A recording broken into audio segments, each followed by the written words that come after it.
വിവിധ കാലങ്ങളിലായി സുരക്ഷ ഒരുക്കിയതിനുള്ള തുക നൽകാത്തതിന് കേരള ബ്ലാസ്റ്റേഴ്സിന് നോട്ടീസ് അയച്ചു പോലീസ്. സുരക്ഷ ഒരുക്കിയതുമായി ബന്ധപ്പെട്ട് പോലീസിന് നൽകേണ്ടത് 1,35,00,000 രൂപയാണ്. എത്രയും വേഗം പണം നൽകണമെന്നാവശ്യപ്പെട്ടാണ് പോലീസ് മേധാവി കേരള ബ്ലാസ്റ്റേഴ്സ് സിഇഒയ്ക്ക് കത്തയച്ചിരിക്കുന്നത്.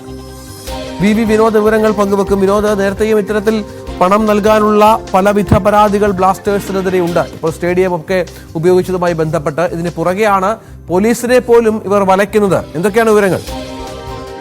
രഞ്ജിത്ത്, 2016 മുതലുള്ള കുടിശ്ശികയാണ് ഈ തുക വരുന്നത്. 1,34,20,000 രൂപയാണ് ആകെ തുകയായി ഇതിൽ കാണിച്ചിരിക്കുന്നത്. 2016 മുതൽ ഈ തുക നൽകേണ്ടതുണ്ട്. 51 ലക്ഷം 2016-ലും 2017-ൽ 52 ലക്ഷം രൂപയും 2018-ൽ 13,93,000 രൂപയും 2019-ൽ ഏതാണ്ട് 17 ലക്ഷത്തോളം രൂപയുമാണ് ബ്ലാസ്റ്റേഴ്സ് നൽകേണ്ടത്. ഇത് പലകുറി പോലീസ് ആസ്ഥാനത്ത് നിന്ന് ഇത് സംബന്ധിച്ച കത്തുകൾ അയച്ചിരുന്നു. എന്നാൽ ഇതിൽ കുടിശ്ശിക വരുത്തുകയായിരുന്നു. ഏറ്റവും കൂടുതൽ സർക്കാരിന്റെ കൂടി നിർദ്ദേശപ്രകാരമാണ് ഇത്തരത്തിലൊരു കത്ത് അയച്ചിരിക്കുന്നത്. കേരള ബ്ലാസ്റ്റേഴ്സിന്റെ സിഇഒയ്ക്കാണ് സംസ്ഥാന പോലീസ് മേധാവിയുടെ കത്ത്. എത്രയും പെട്ടെന്ന് ഈ തുക അടയ്ക്കണമെന്ന നിർദ്ദേശമാണ് കത്തിൽ ചൂണ്ടിക്കാണിച്ചിരിക്കുന്നത്.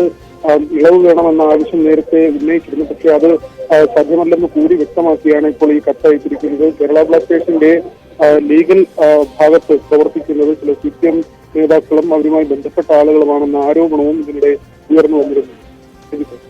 ശരി, വി വിനോദാണ് വിവരങ്ങൾ പങ്കുവച്ചത്. ഇടവേള.